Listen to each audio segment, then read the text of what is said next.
Okay.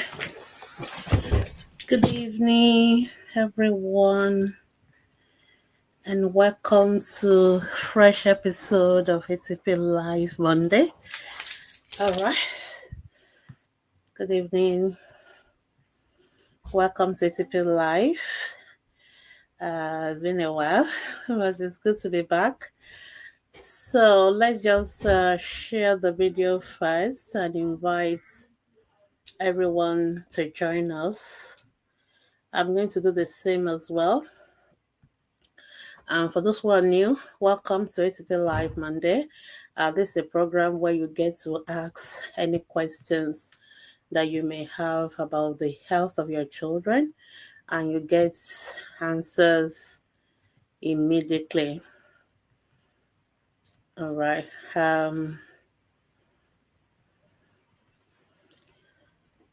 So we have that 1 hour to do that. So I'm just going to share the video. And then if you have any questions, you can start to ask your questions now. Please remember to start the question with the age of the child.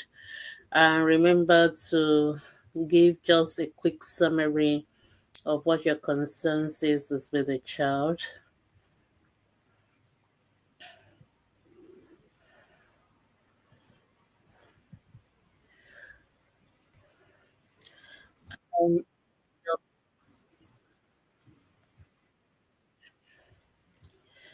Okay, and then ask very specific question like what you would like us to do. Okay, I'm trying to find my video on my homepage. I can't seem to find it. Okay, just give me a few minutes to do that.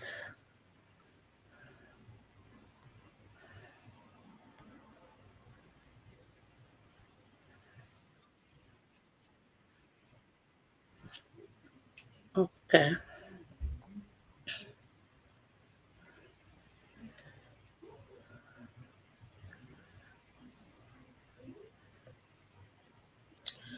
Okay, so just let me just share the video first so that we can start.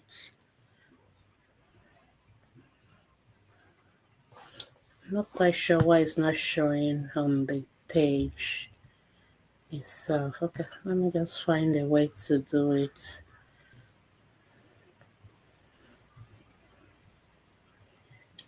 All right.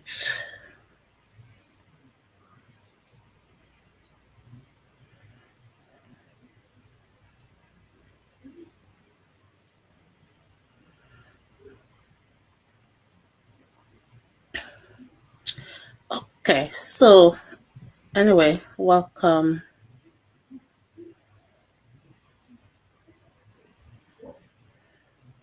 And for those watching on our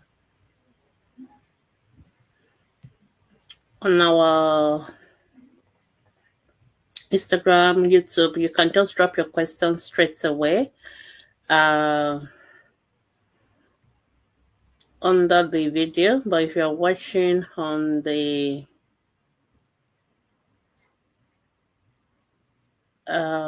group, you will have to click on the video so that people can see.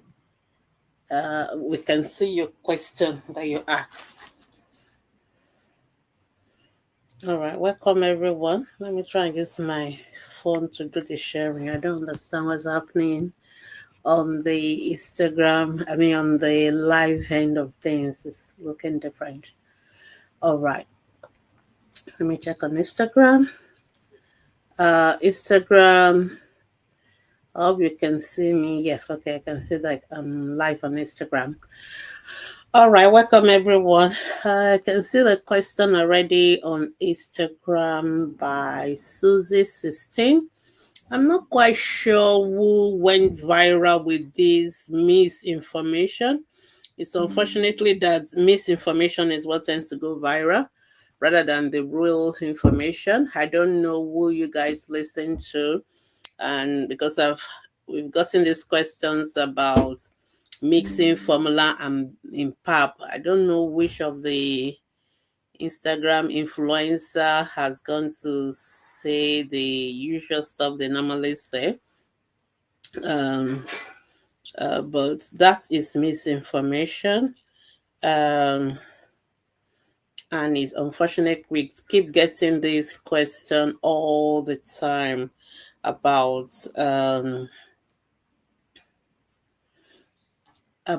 this issue of mixing formula and mixing pap and baby formula. I don't know who who did that, um but it's wrong, it's not true.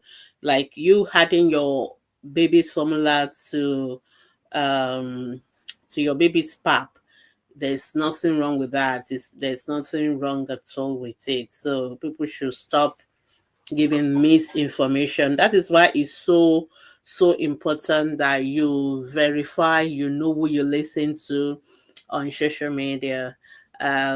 We get There are lots of people who come online, maybe because they have each followership, and they just say all sorts of nonsense. Before you listen to anybody when it comes to health issues, you need to know on what basis that person can say that. And we're living in the age of artificial intelligence, so AI is all over the place. These are simple things you can even ask AI, ask your chat GPT and all that. Okay, can I miss from? I mean, these are basic things that you can even ask your AI to tell you. So before, when somebody tells you or gives you information, please don't just take it hook, line, and sinker. Make sure you verify information, and you can always easily verify information. If you ask, okay, it's good that you're asking on Ask Pediatrician, but you can also ask AI and it will tell you straight away, and it will give you references. And when you're looking for references, stop quoting influencers, stop quoting just anybody who has internet and can put any nonsense on the internet. You have to look for the authority behind the person. Okay, so is this person a pediatrician? Is this person a trained doctor or nutritionist? What does WHO say about this? What does UNICEF? What does these are references? What does a reputable organization? Those are the people you should be quoting. Don't quote somebody who just puts up ring lights and camera and say anything. You need to quote. So when people ask me such questions, I always wonder, where did you people get this information from? And usually people don't say that. They will just say, oh, is it true that I heard it on social, I read it, I saw it, I heard it. So before you quote anybody, don't just listen to what anybody says, especially when it comes to health issues. This is how some silly adolescents during the COVID thing, or is it Ebola one, they just say people should go and bath with salt. And that will, and it went viral. And before you know it, we're actually dealing with people who now are having renal failure from salt overload, just because somebody passed wrong information. So the danger of misinformation is quite huge, especially in these days where most of us live and breathe on social media. So before you listen to anybody, anybody can say anything they like. You must ask, what is the authority that makes this person to say these things and that will make me to listen to them? So if I tell you something about car, or I tell you something about clothes or fashion, you don't have to take my word for it, because that is not my specialty. So you don't even need to listen to me. But if I tell you something about children health, that's my specialty. I've spent 20 years of my life training to be a pediatrician, and that is what I've been doing, for half of my life or more than that. So that is somebody you can listen to. But so when it comes to those kind of issues, please don't just listen to anybody. Make sure the person has an authority to tell you about that.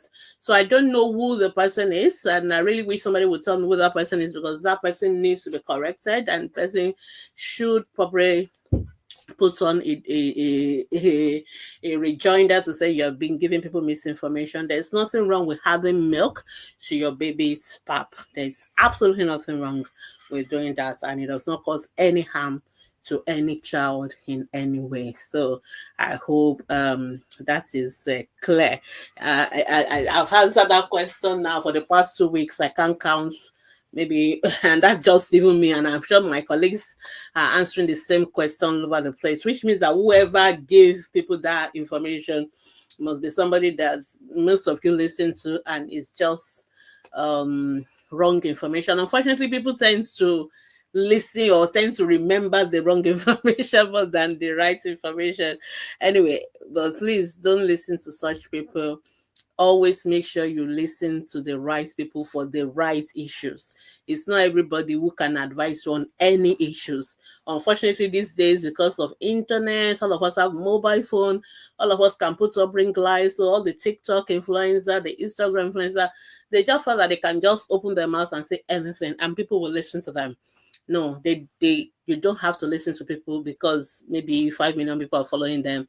Are they qualified to give advice? That is the most important information. All right. So welcome to ATP Live. I've been able to sort out my sharing of my video. So if you have any question, please drop your question. Start with the age of the child and go straight to the point, and I will try and do my best. So Favor, okay, say good evening, ma. My baby is having recurrent tonsillitis. Please start with the age of the child. It's so amazing how I have to repeat that 100 times. So it's very important for us as pediatricians. Always start every question with the age of the child. There are some questions we can't even answer with the age of the child. A child who is having recurrent tonsillitis, the age of that child is important because most children, all children have tonsils. The tonsils tend to get bigger and up to the age of 4, and then they start to shrink. Okay, so if a child is having recurrent tonsillitis, there's a number of episodes the child has to have per year. The age of the child is important. If the child is getting closer to 4 or 5, we may say, let's wait and see whether it's going to shrink on its own and we don't need to do surgery. But if the child is 1 year old or 2 years old and the child is having 6 or more episodes of tonsillitis in 1 year, then the ENT doctors will want to take it out because, I mean, that is significant enough. Or if it is causing obstruction and the child is struggling to breathe, or the child is mouth breathing, snoring a lot, and having what we call obstructive sleep apnea. In other words, the child will stop to breathe sometimes at night, and then they will, you have to kind of remind them to breathe. So usually once we start having those kind of complications, the solution is surgery. So if you're asking for what is the permanent solution, it is to take out the tonsils. That is a permanent solution to the tonsillitis. And some children are also prone to having recurrent such infection, like children with sickle cell anemia and all that. So there are, for such children, sometimes we have to give them some immunization and all that. So there are different approaches depending on the frequency of the episodes, how big the tonsils are, what the age of the child. So what I'll recommend is that you see the ENT doctors, ear, nose, and throat. Those are what we call ENT doctors. And the ENT doctors are able to look at all those criteria, and then you can advise on what is the best approach for a child. If it just once or twice in a year, we're not going to likely take it out. We'll leave it, especially if the child is getting closer to the age of 4 to 6, where we know it's likely to shrink and go back on its own. So, but please see the ENT doctors and they will deal with it for you. Okay. All right. Susie is also asking, another question is constant cough and catarrh, especially during the school days. Children have cough and catarrh because most cough and catarrh are due to viruses, and they are usually transmitted through the air. So when the child coughs, when the child sneezes, they release a lot of the germs, the viruses, and sometimes you have the bacterial infection one. They release it into the air, and other children around them, will inhale the germs that has been coughed out, which is why we say during the COVID, you remember we say cough into your elbow, we say, you sneeze into the handkerchief or things like that. Those are the reasons why we say that at least you reduce the transmission. So when children are back into school, all the children are back. Those who are coughing, having catarrh, they are coughing in house, and other children are catching the germs. So, and when one child is getting better, the other children are still having their own, then they also will start coughing. So it can cause recurrent respiratory infections. So usually for young toddlers, and the best option is that when children have cough and catarrh, you keep them at home. I know, but most parents they have to go to work, so they don't have. They just have to take the children to school. Ideally, what the school should do is to isolate them, keep them in a separate corner, but it doesn't happen. So if your children are, some children are more susceptible, they are more likely to come down easily. They know every little thing, they will just catch it. Whereas some children are a little bit more resistant, even though they are being exposed, they don't tend to come down with the respiratory infections. So for the infants and toddlers, I would just say keep your child at home. If it's becoming so serious, just let them stay at home. But if you really want your children to go to school, you may want to know what is the policy in that school. Some schools have very good policy, like what they call infection control policy. So when the child has cough and catarrh, they stay home. They won't allow them into school, because that's the only way to protect the other children from having it. So that's what you need to do. But as long as children go to school, they are exposed to other children who have cough and colds. They will always have it. And you will notice that during the holidays, when they are home and not getting exposed, they usually are fine, except their own siblings also have it. So cough syrup is not the solution. We get a lot of questions about people thinking that once a child has cough or catarrh, then they give them cough syrup. Cough syrup is not the treatment for cough. It's just like saying somebody has fever, somebody actually has malaria, and because of malaria they have fever, and you are giving them paracetamol. The paracetamol will make the fever goes down, but it will not treat the malaria that is causing the fever. So that's exactly what you're doing when you give children cough syrup. You're only suppressing the cough. Or some of them are even expectorants, and children technically don't expectorate. They swallow the sputum. So giving them expectorants is actually not, it's not doing anything. And some of those expectorants can actually reduce the children's ability to breathe, can suppress the respiratory drive and all that. So which can be dangerous. So we don't technically recommend cough syrup, especially for children who are not yet verbal, children below the age of 2, because they cannot talk. They cannot tell you when they're having chest pain, when they're having all those issues. So we don't even want to give them cough syrup, because number one, it's not treating anything. Number two, it can reduce their respiratory rate and cause other serious side effects. The most important thing is to go after what is causing the cough. Most of the cough due to viruses, so luckily you don't need to treat them anyway. But when children have cough that is associated with respiratory distress, fast breathing, or they are having difficulties with breathing, that is when they have what we call pneumonia. And pneumonia is really most of the time due to bacteria, and we need to treat pneumonia.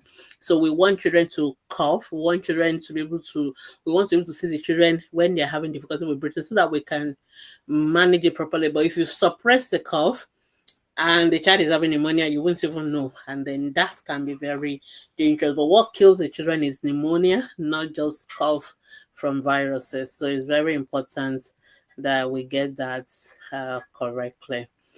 Okay. Okay, I don't have any question on Facebook.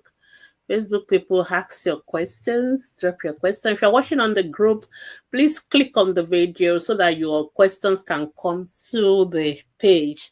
Otherwise, I won't see it. I can only see questions drop directly under the video on Instagram, on Facebook page and YouTube, but not in the Facebook group itself. All right, Laurie Tamal, he said, good evening, Doc. Thanks for all you do. Please, I come across a page about how dangerous food puts inside flags for hours, especially rice and pasta. How do we go about it for our children? Generally, for us, we always recommend that children should eat food as freshly prepared as possible. In other words, you prepare the food and the children eat it immediately. This is why school should have kitchens, and that is why school should provide meals. There is no reason why children should be carrying food to school, because the school should bring the meals freshly prepared and hot for their children. That is number one. Okay, because when you keep food in coolers and containers, there are all over us, even as I'm talking now, all over you as you're breathing in, there are millions of germs, bacteria, viruses that are circulating around. What makes us not to get sick is that we have body system that fights infections, that are always kind of clearing our system against these germs all around us. So when you cook food and you cover it up, you've covered them with some bacteria. Whether you like, whether you know it or not, you've done that. Now, the longer you keep those food, covered like that, the chance, so you are kind of providing a culture for those bacteria to multiply. So, and that's why if you keep your food covered and you don't open it for maybe a day, when you go open it, you will notice that it has gone bad. Why did the food go bad? It's because there are germs inside the food and they've now multiplied, and that is what's made them go bad. So, and that can happen also when you cook food and you cover them up. So, you want your children to eat the food as soon as possible. The earlier they eat the food, the better. So, the chances of those food getting of the bacteria multiplying is slower. So that means that as at the time the child is eating the food, maybe in 1 or 2 hours, the food should still be okay. But the longer it takes, for example, you imagine cooking a food since yesterday night, covered it, and the child is eating it in the evening. Of course, the bacteria has had long time. Anything more than 6 hours, actually, you've increases the chance of bacteria culture inside the food, and when the child now eats the food, it becomes food poisoning. So as much as possible, I know we all, we have to adapt to different systems. You want to pack food that does not likely go easily bad. Some food are worse than some other food. So food like beans, for example, you've cooked beans and all that, they are more prone to to having that kind of bacterial culture. That is number one. The food where you avoided so many other things, like you've added your onions and all that, you've actually created a culture that the bacteria will germinate inside. So you want to avoid those food. Ideally, what we should be giving to children when we're packing will be things that are like finger foods that they can easily eat, that will not easily go sour. So, for example, a sandwich or something like that. But cooked food that is hot and then covered, is easier for bacteria to grow in such food compared to, for example, a cold sandwich. Bacteria do not easily multiply in cold food easily. So things like yogurt, things like sandwiches, those are easier for children to pack. And remember, you don't need to put them in cooler, you just put them in the sandwich bag and that will be fine.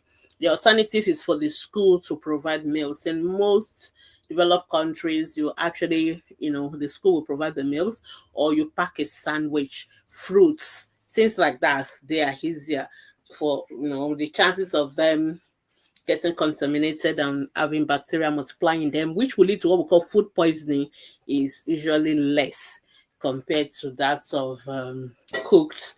And the usual African food that you cook and you added all your seasoning, I've added everything, and then you now put them in some of these containers. Some of them are also not as effective in maintaining, whether it's cold or temperature, out or cold temperature you want to maintain. They are not as effective as that. And then the children don't have opportunity like you we have, like maybe you have a microwave at work, you can warm your food. So when you warm your food again, you kind of eat it up, so maybe some bacteria will die, but children will not have that opportunity. So these are the issues there. So it's best to avoid as much as possible. Let children eat their food freshly cooked. And that also applies to mothers, because I do get information about mothers who make pap and they pour it in a large flask. Number one, the mindset behind that is that the child will just take pap throughout the whole day, which is actually wrong as well, because the child should eat variety, not just one food for the whole day. So you make pap in the morning, one drum of pap, and then you cover it, and then so you want to be pouring it a little at a time. No, so the child should have that pap made just before the child eats, in a bowl, not in a feeding bottle, and then you just feed the child. and we don't want you to make a bowl of a whole drums, because you want to make something fresh. So you want the child to have maybe pap fries, and another time the child should have something, maybe it's mashed potato with all the other stuff, maybe it's amala with sewedu or something. Like, you should make it different, not the same food for 24/7. Most of the time children just only need 2 or 3 of those meals in a day anyway. The rest should be breast milk, or if you are not breastfeeding, formula. So that is how that should be done. All right. Okay, I still don't have any question from Facebook. Let's go on Instagram. Okay, Susie say thank you, man. You're asking whether the government added anti-malaria to babies immunization, and my question that will it make them not to have malaria? Of course, that's the idea. So when we give you immunization, the idea is that the immunization will protect the child. But remember that we don't have perfect everything. We don't have perfect immunization. So it will protect your child against especially the severe malaria, that kills the children. That is what it will protect against. It does not mean that if you give your children malaria vaccine, then you should allow them to be bitten by mosquito or anything like that. Then because they've gotten vaccine, they will not have malaria. No. So the vaccine will protect our children, because our children, actually under 5 and pregnant women, they are the ones that tend to have severe malaria, and it is the severe malaria that kills. Most of us have malaria. You are still going to work, and you just tell people you have malaria, but you are still going around doing everything. Whereas for children and pregnant women and foreigners, people who are not typically resident, they have lower immunity against malaria. So most of us have partial immunity against malaria. That is why when you have malaria, because you've had malaria so many times, your body has developed some resistance. So you will not be very sick, even though you have malaria. You will just take your anti-malaria and you'll be fine.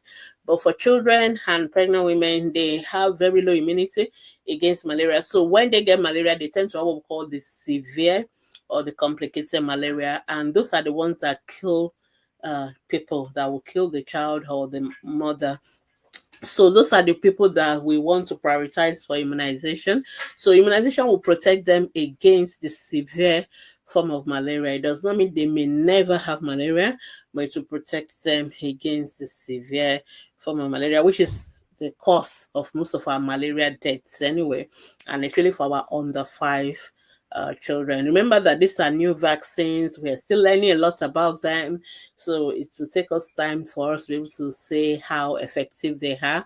But from the trials that have been done so far in some places, even some places in Nigeria, we think they are good. So yes, you should ensure you give your children malaria vaccine. But it's not supposed to 100% mean the child will not have malaria at all, but it will protect the child against severe malaria. So, and that reminds me, please let's ensure we take our children for immunization. I was answering a question the other day about a mother whose husband has told her not to take immunization for the children. So she was asking for what to do. So in Nigeria, it's a signatory to what we call the Child Rights Act, and which means by law children must be given health. Children have right to health, they have right to life, and immunization and all those kind of life-saving treatment, children have a right to it. So if your child does not get immunized, we can sue you to court for not immunizing your child. So but the best thing to do is to try and speak to the husband first and try and explain to them why it's so important for the child to have the immunization. And but if there's still lots of resistance, the law can actually, just that we struggle a lot in Nigeria with law implementation. But these days I've been seeing some of our colleagues taking parents to court on some of those kind of issues and winning the cases. So yes, we can actually, by law, a parent should make sure that the children are immunized, and we can. Usually, those cases are managed in the family courts, but we can exercise that right if necessary. So, if that mother who wants her child to be immunized can gets the social services or the law on our side and can get a child immunized. So let's ensure we immunize our children. I know there are lots of conspiracy theories about immunization and why children don't need them, but that's why we're having cases of diphtheria killing our children in King's College and all that. It all boils down to all these not taking immunization, and then children are not protected against these terrible vaccine preventable killer diseases, and then years down the line we're dealing with a child who has not been protected and who are susceptible. So please let's ensure we immunize our children, both the old vaccines and the newer vaccines. Some of us may not have the malaria vaccines yet in our area, but it's still ongoing and we can always get it very soon. It will become nationwide and you can get your own malaria vaccine. Okay. I don't think I have any more questions, so that's fine.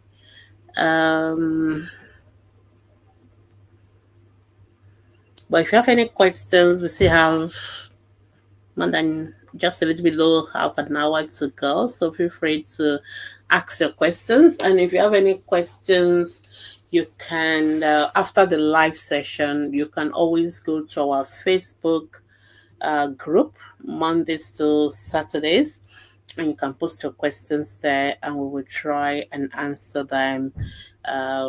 We try as much as possible to do within 24 hours, but sometimes it take up to 72 hours. Please be patient with us, but feel free to ask your questions on our Facebook groups. We have about 4 of them where you can ask questions. Obviously, the most popular is Ask the Pediatrician, which is for children health issues, but we also have the ATP family, which is for the adult health issues, and then we have the ATP Still a Mom for those who need some emotional support following the loss of a pregnancy or a child, and we have the First Time Moms Facebook group, which is for the first time mothers. So you can always ask your questions on our groups Mondays to Saturdays, and apart from Sundays, we will try our best to answer them. All right. And we also threw a little bit, if you want to learn more about some of these topics that I think we've written and we've done discussions on most of these topics, so you can always check our website. Website is www.askthepediatricians.com. You can check that out, and you can also listen to our podcast on Ask Dr. Gbemi ATP. The podcast is available on most of the podcast platforms: Spotify, Amazon Music, Google Podcasts. Just search for it in any of your podcast platform and you will see it there. And you can also watch all our videos. They are always available. We don't delete them. They're available on your YouTube channel, ATP TV with double E at the end. So those are the platforms where you can get access to all our past questions and past videos, and especially specific videos that talk about specific issues in children. So I hope that's helpful. I'm going to try and see. I hope people did not drop question on our group, but let me just check that.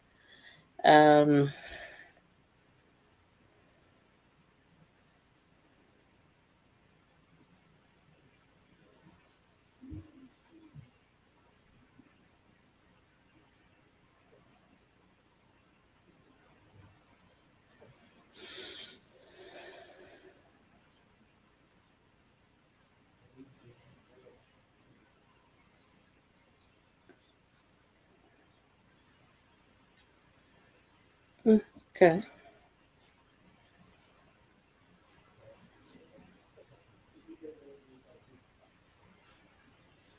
So if you still have any question, feel free to ask your questions.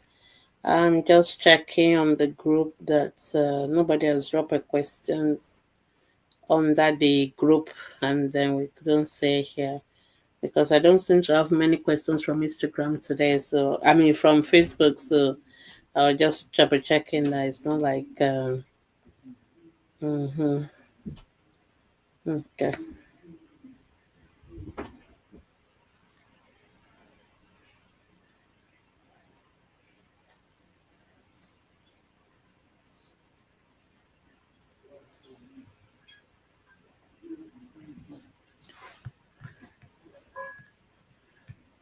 Okay. I don't think I still have any questions.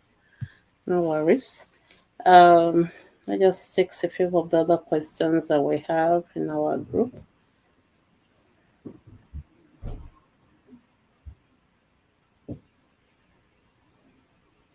So we also get these questions a lot about golden more. People asking whether they can give their 1 year old golden more all the time. We get that questions just to say uh, the people who made that cereal brand, they specifically specify the age for which it is meant for, and they specifically want it to be given to children from the age of 3 years. The same company has alternative cereals that you can give to children between the age of 6 months to 3 years, but the golden more they want you to give to children after the age of 3 years. You guys have made us to do a lot of unnecessary advertisement for that company, which they don't pay for, but we because people tend to ask that question quite a lot. So what we normally recommend is that there's no food that your child cannot eat. All the food in your kitchen your child can eat them. So you just that you may have to prepare them. So usually when you're starting at 6 months, the food tends to be more of a porridge or mashy like, and then gradually you increase the texture. And then before by the time they're about 1 year, they can go on full solid. So there is no particular food that your child in your kitchen cannot eat. Of course, when it comes to fruits, again, when you're starting initially, you want to kind of express the juice, like the orange juice, and because it's a little bit acidic, you may want to dilute it with water to give to the child. And then as they get older, they can start to take the fruits directly by themselves. We want you to for fruits that have seeds, you have to take out the seeds in them, and then the child before the child can eat them. Also, you may have to cut some into tiny pieces so that it's easier for the child to swallow. Some hard fruits like apple and all that, you may actually have to boil them or make them into smoothies with your milk for the child to be able to eat them. So it's just the way, the texture, the way you present the food may be slightly different compared to um when the child is older, but it's still the same food that you eat, that your 6 month old to 3 year old will eat. Usually, by the time they're about 2 years old, we expect them to eat exactly the same thing that you are eating. I did get a question about a 4 year old who was still only taking milk, and the parents were like, what do they do?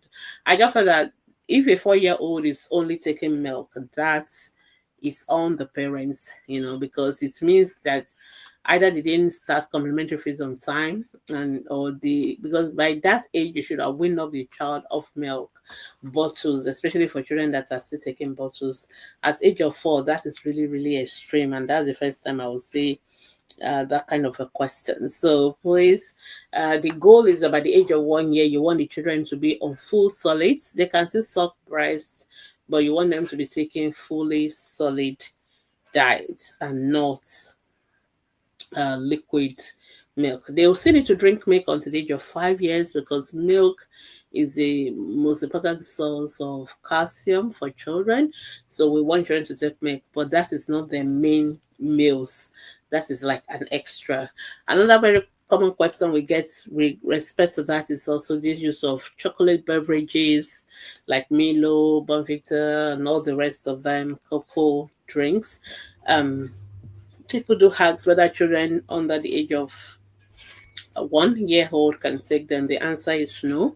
So 6 month old should not be given Milo or Bonvita and all those kind of stuff. Okay.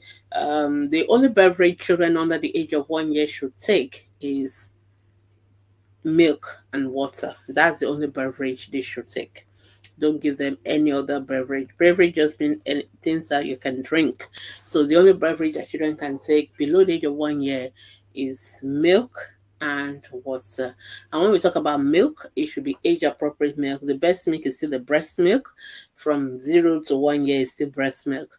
But you can give formula from the age of 6 months. So usually each of those formula will be labeled for the age that they are meant for. So make sure you stick to the age. And we do get a lot of questions about people saying, "Oh, my husband has gone to buy this particular brand of formula," and the fathers always end up buying the, maybe a child who is already 6 months, they'll go and buy the one that is for 0 to 6 months, or a child who is 8 months, they'll go and buy the one that is 0 to 6 months, and the mothers like, they also don't look at it before they open it, and then later they will now realize, it's the wrong one, and they always ask, "What do I do?" So please make sure before you buy anything for children, always check. And if you are sending somebody, make sure they check. Make sure you tell them this is the age that you're buying for, and they should buy for that particular age. You shouldn't just go and buy anything and then you'll be forced to use it. It's not right. So it's very important that parents should take note of that. Another popular question we do get is about use of sugar in baby's pap, and people tend to wonder whether children should have you can add a little bit of sugar to the pap or anything like that. Yes, you can. Everything is just about moderation. And some people also misunderstood the word sugar, because they will say, "Oh, they read somewhere that they say that children need sugar to grow and all that." So when we use the word sugar generally, when we're talking to layman or general people, when we use the word sugar, we are using it to represent the white sugar, sucrose. That is the white sugar, the cube one, that's, or the one you buy in the market, is sucrose. But the word sugar, medically speaking or technically speaking, refers to many other things. It's a group of carbohydrates, and there are lots of them. So there is a sugar in milk, we call it lactose. There's sugar in honey, for example. The sugar in fruits, we call it fructose. You have your glucose, that most of us are quite familiar with. They are all sugars, okay? So we have different kind of sugars. You have maltose, you have different kind of sugars. So, but no matter what food, most of the food we eat, all this carbohydrate food we eat, they are going to be broken down to what we call sugars, and the smallest of that sugar is what we call glucose, and that is what is absorbed. So when people say your brain needs sugar, your brain does not need the white sugar, your brain needs glucose. Glucose is the sugar they are referring to. So for those of you who read, and some people will read that information and think, "Oh, that means I should be giving my baby white sugar." No, all the food you are eating that have carbohydrates in them, your starch, your yam, your rice, they are going to be broken down after they are eating. If you remember your integrated science and biology and digestion, they'll be broken down, and then the final end product of all those food is a simple sugar we call glucose. That is the one that your brain will recognize. That is the one that the brain needs, not the EBA. But the EBA has to be broken down to the small glucose that will not enter the brain. So when we talk about sugar, like the brain needs glucose, sugar, we're talking about glucose. We're not talking about white sugar. So the white sugar or sucrose is the one most people, so you don't need to give your child white sugar. Every other food your child is eating is still going to get broken down to form sugar for the body. So I just think I should clarify that kind of confusion that it tends to create for parents. But what we want to do is that when you give your children food, you want to give them something that is tasty. So children don't like, plain, no taste kind of food. So that's why we say if you need to put a little bit of sugar to taste, that is fine. Moderation, but we don't want to give your child pap and tea and sugar every time. No, once a day, that's fine. But there are other ways to sweeten your baby's pap and food without using white sugar. You can use natural sweeteners. Dates is a very popular one, and it's available in syrup, it's available in powder. You can make it yourself. So you can use that. It's natural. Even your baby's formula, you can use it, to add to your baby's pap, and it will give it taste. So whatever food you're going to give your child, whatever drugs you give your child, it's important that you taste them. Make sure whatever you're giving, because sometimes my child is not eating, but they're giving plain pap, no sugar, no milk, nothing, and it's tasteless. And you yourself, you will put it in your mouth, you will spit it out, then you will expect the child to eat it. So, and also the pap has to be thick, the porridge has to be thick. Something that if you put it on the spoon, if you turn that spoon upside down, it should not fall off. So that is how you know that you got the right consistency. And that consistency is not going to pass through a bottle. So which is why we don't want you to give your children food through bottle feeding, cereals, or porridges. It should have to be cup and spoon. And of course, it's easier to wash a cup and a plate and a spoon and get rid of the germs compared to if you're using a bottle. It's more challenging to get rid of the germs in bottles. So again, that is information that we need to know. But please, let's not give honey. Let's not use honey for children below the age of 1 year, because honey, the natural honey especially, it has there's some particular kind of spores. We call it botulinum toxin that can get into the honey, natural one. And for us as adults, when we eat it, our body can break that down and we'll be fine. But if children eat it and below the age of 1 year, the system cannot yet digest it, and that spores can release that toxin and cause a very severe condition we call infant botulism. And children can become paralyzed, they can die from that. So which is why we don't want to give honey to children below the age of 1 year. People do ask whether the mothers can eat it. Yes, mothers can eat honey, but you want to be careful that you don't make it accessible to your children. So I would say if you're a mother who is breastfeeding, because you want to avoid the chances of you consciously or unconsciously introducing it to your infants, you may just want to quickly stay away from it until after the age of 1 year, where the enzyme that will digest that particular spore is available, and then we know that it's safer for the children to eat. Luckily, I think most of the honey these days are made in the labs, so they are made by the and all these genetic engineering methods. So some of them don't have that challenge, but generally it's still better to avoid honey in children less than 1 year old. All right, so I think we're coming close to the end of today's episode. Thank you so much for joining me. Remember, if you have any questions after this live session, you can go to Ask the Paediatrician Facebook group, and you can post your questions there from Mondays to Saturdays, and we will answer your question. If you want to read more about any of this topic, check out our website, check out our podcast, check out our YouTube channel, and then you can learn a lot from that as well. So till I see you again next week, have a wonderful evening, and it is bye bye from me.